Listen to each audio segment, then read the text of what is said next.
Welcome to a very special episode of Wild Things in Wild Places. Today we are celebrating two monumental milestones, our 1-year anniversary and the upcoming Independence Day.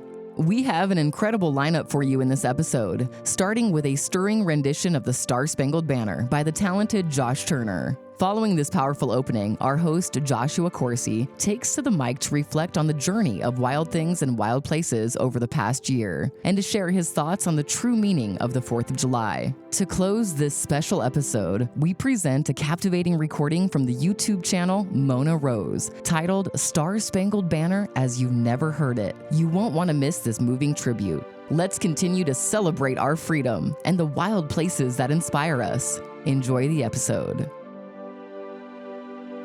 Oh, say, can you see by the dawn's early light what so proudly we hailed at the twilight's last gleaming, whose broad stripes and bright stars through the perilous fight o'er the ramparts we watched were so gallantly streaming, and the rocket's red glare, the bombs bursting in air, gave proof through the night that our flag was still there.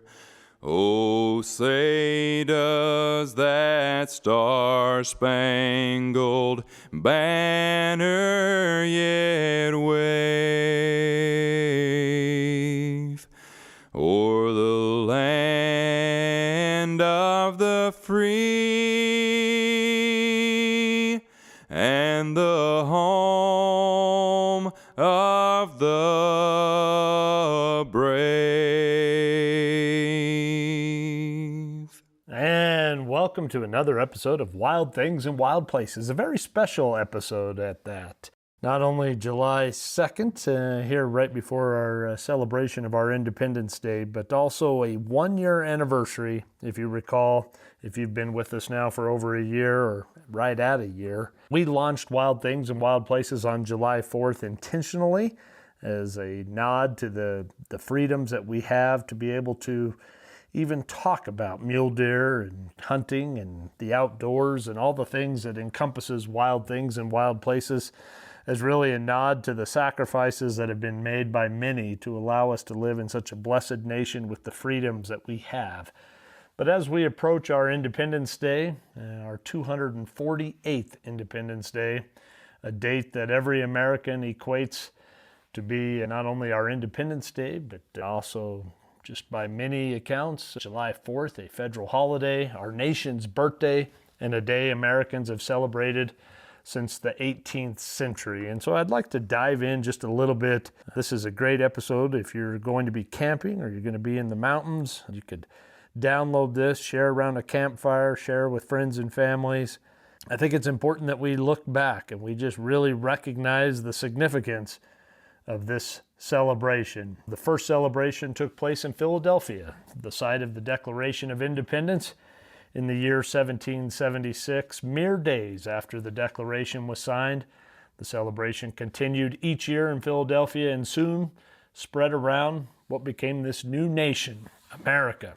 And as we celebrate our 248th birthday, sometimes we forget that July 4th commemorates a world historical moment in which a small group of men signed what would become an immortal document, the Declaration of Independence. These men signed a document that held these truths to be self-evident, that all men are created equal, endowed by their Creator with certain unalienable rights, that among these are life, liberty, and the pursuit of happiness.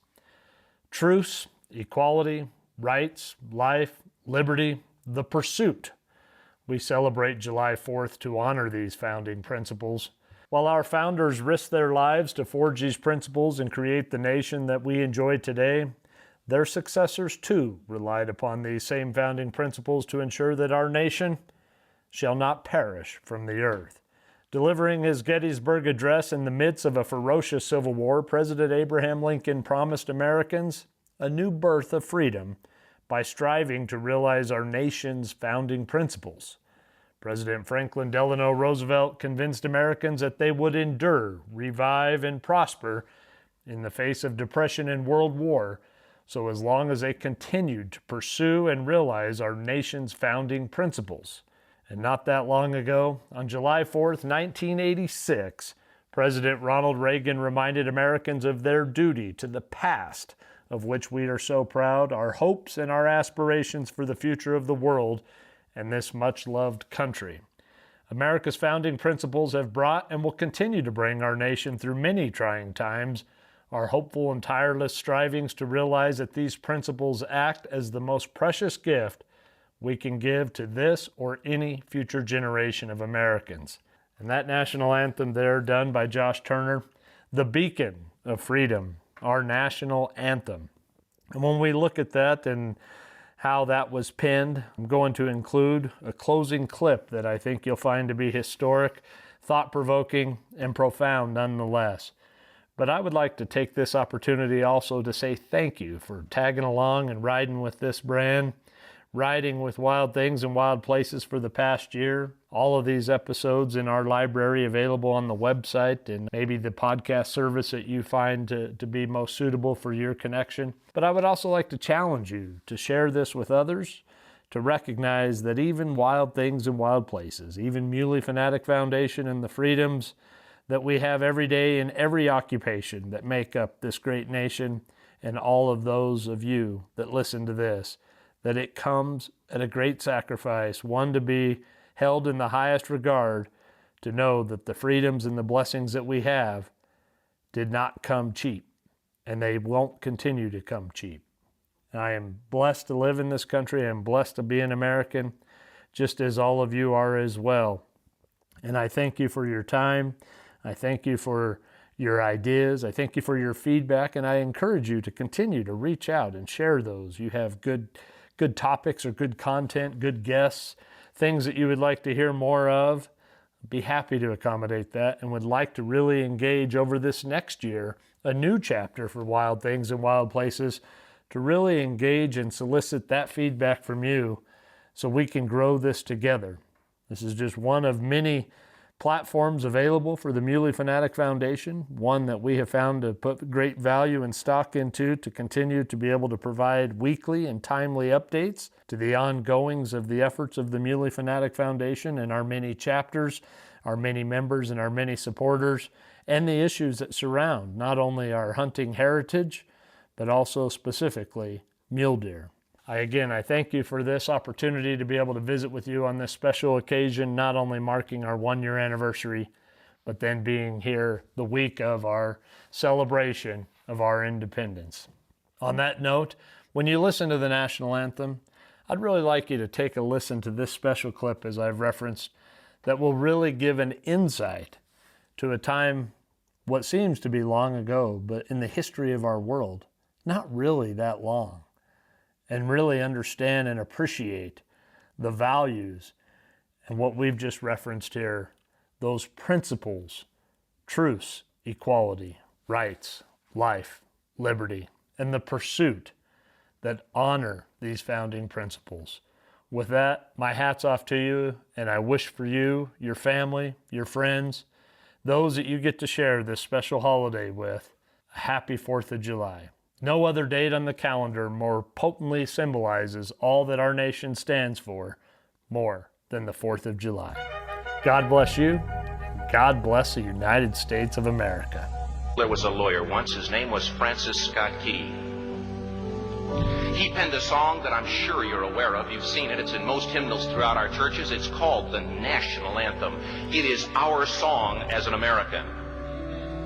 We go, however, to a ball game. We stand in our church services and we sing the words of that song, and they float over our minds and our lips, and we don't even realize what we're singing. Most of us have memorized it as a child, but we've never really thought about what it means. Let me tell you a story. Francis Scott Key was a lawyer in Baltimore.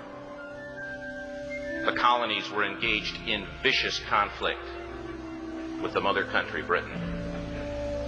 Because of this conflict and the protractedness of it, they had accumulated prisoners on both sides. The American colonies had prisoners and the British had prisoners.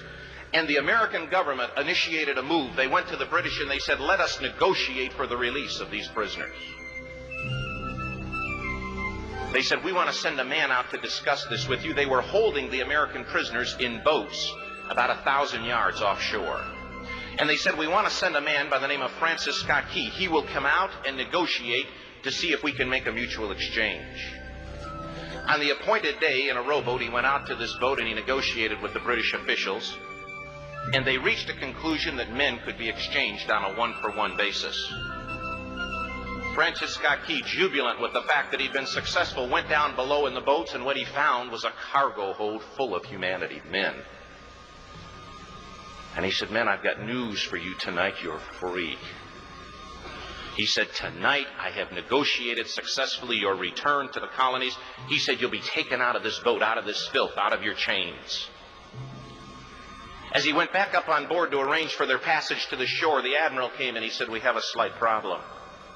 He said, we will still honor our commitment to release these men, but it'll be merely academic after tonight. It won't matter. And Francis Scott Key said, what do you mean? He said, well, Mr. Key, he said, tonight we have laid an ultimatum upon the colonies. Your people will either capitulate and lay down the colors of that flag that you think so much of, or you see that fort right over there, Fort Henry? He said, we're going to remove it from the face of the earth. He said, how are you going to do that? He said, if you will, scan the horizon of the sea. And as he looked, he could see hundreds of little dots. And he said, that's the entire British war fleet. He said, all of the gunpowder, all of the armament is being called upon to demolish that fort. It will be here within striking distance in a matter of about 2.5 hours. He said, the war is over. These men would be free anyway. He said, you can't shell that fort. He said, that's a large fort. He said, it's full of women and children. He says, it's predominantly not a military fort. He said, don't worry about it. They said, we've left them a way out. And he said, what's that? He said, do you see that flag way up on the rampart? He said, we have told them that if they will lower that flag, the shelling will stop immediately. And we'll know that they've surrendered, and you'll now be under British rule. Francis Scott Key went down below and told the men what was about to happen. And they said, how many ships? He said, hundreds.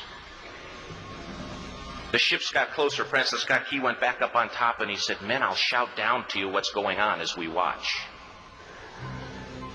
As twilight began to fall, and as the haze hung over the ocean as it does at sunset, suddenly the British war fleet unleashed. He says the sound was deafening. There were so many guns that there were no reliefs. He said it was absolutely impossible to talk or hear. He said suddenly the sky, although dark, was suddenly lit. And he says from down below, all he could hear the men, the prisoners, saying was, tell us where the flag is. What have they done with the flag? Is the flag still flying over the rampart? Tell us. 1 hour, 2 hours, 3 hours into the shelling, every time the bomb would explode and it would be close to the flag, they could see the flag in the illuminated red glare of that bomb, and Francis Scott Key would report down to the men below, it's still up. It's not down. The admiral came and he said, your people are insane. He said, what's the matter with them? He said, don't they understand this is an impossible situation? Francis Scott Key said he remembered what George Washington had said. He said the thing that sets the American Christian apart from all other people in the world is he will die on his feet before he'll live on his knees. The admiral said, we have now instructed all of the guns to focus on the rampart to take that flag down. He said, we don't understand something. Our reconnaissance tells us that that flag has been hit directly again and again and again, and yet it's still flying. We don't understand that. But he said, now we're about to bring every gun for the next 3 hours to bear on that point. Francis Scott Key said the barrage was unmerciful. All that he could hear was the men down below praying. The prayer, God, keep that flag flying where we last saw it. The sunrise came.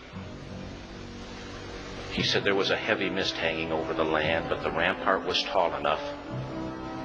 There stood the flag, completely nondescript, in shreds. The flagpole itself was at a crazy angle, but the flag was still at the top. Francis Scott Key went aboard and immediately went into Fort Henry to see what had happened. And what he'd found had happened was that that flagpole and that flag had suffered repetitious direct hits. And when it had fallen,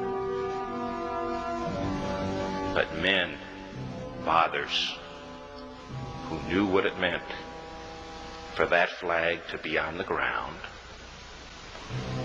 although knowing that all of the British guns were trained on it, walked over and held it up humanly until they died. Their bodies were removed and others took their place.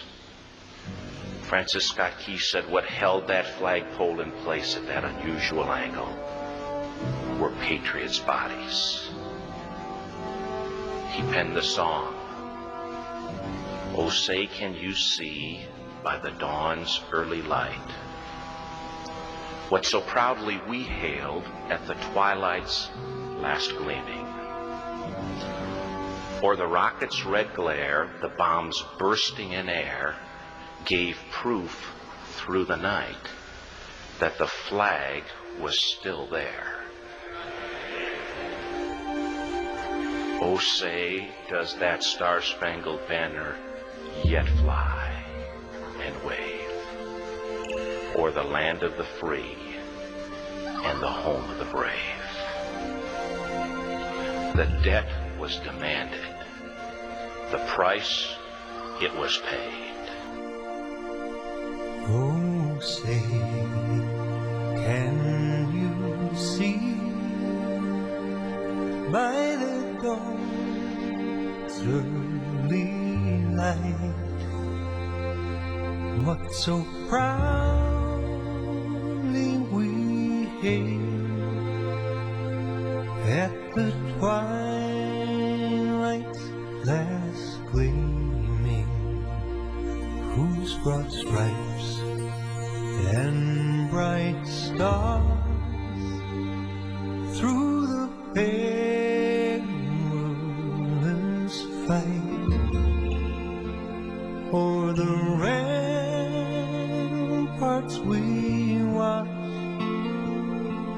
were so gallantly streaming, and the rockets red glare, the bombs bursting in air, gave proof through the night that our flag was still there. Oh, say, does that star-spangled banner yet wave o'er the land of the free and the home of the brave? Oh, say, does that